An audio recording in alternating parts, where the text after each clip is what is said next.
Jake here from SocialFlight, and I know it's been a bit since our last video, but that's just because we've been doing so much wiring.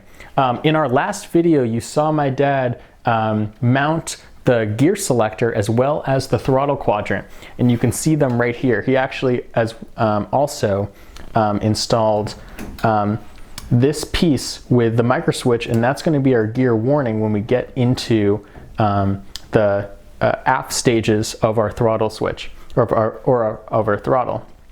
Now what I've done today is I've finished the wiring for the micro switches that are inside both of the throttle quadrant for our gear warning, and as well as the gear selector. And as you can see, this is our down gear selector switch and this is our up gear selector, and you can see they click in as they go.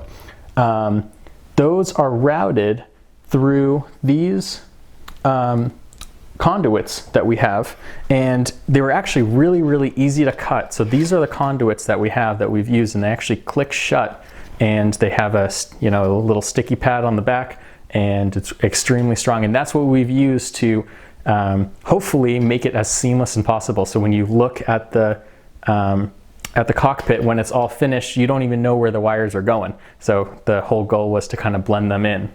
So as we're going to take a walk around to see where these wires are going behind the panel,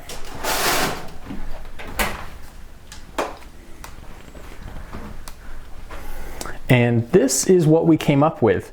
As you can see, there's a piece of plexiglass, and that's because it's non-conductive, and we're able to have all of our buses attached to that. And basically the wiring schematic for the gear, as well as some of our gear lights and gear warning lights, are all, the whole schematic is here. We can basically just plug and play. You can see we put all these tabs that say our up common and our gear forward, our select up normally open, which is the normally open side of that micro switch that you saw in the gear selector.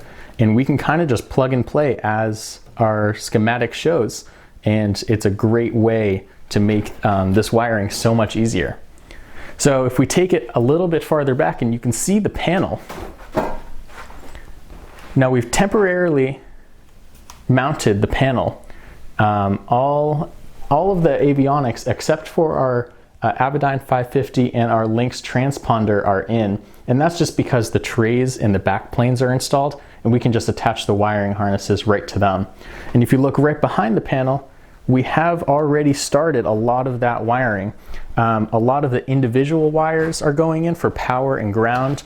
These main wires are coming from our Approach Aviation annunciator, and this will go to the JPI as well as up to our engine in order to give us all of the annunciators that we need. So as you can see, this is what we have so far. We have a long way to go, but it's going to be a ton easier because we're using the Approach Fast Stack system. And as you can see, we'll pan the camera over, and that copper bronze looking device right there basically is the whole system. All of our avionics go into that, and it's super easy because we can have pre-made wiring harnesses go into that, and all of them are connected together. It allows all of our avionics to communicate with each other in a way that we don't have to individually run every single wire. So it's a great system that we have going. We still have a lot of work to do, and you'll see that in upcoming videos. Now, thanks for watching. Keep in touch with videos that we have going in the future. Every Tuesday at 8 o'clock we have SocialFlight Live, and we have tons of guests. We're more than 100 shows in right now. And with that, I'll wish you guys blue skies.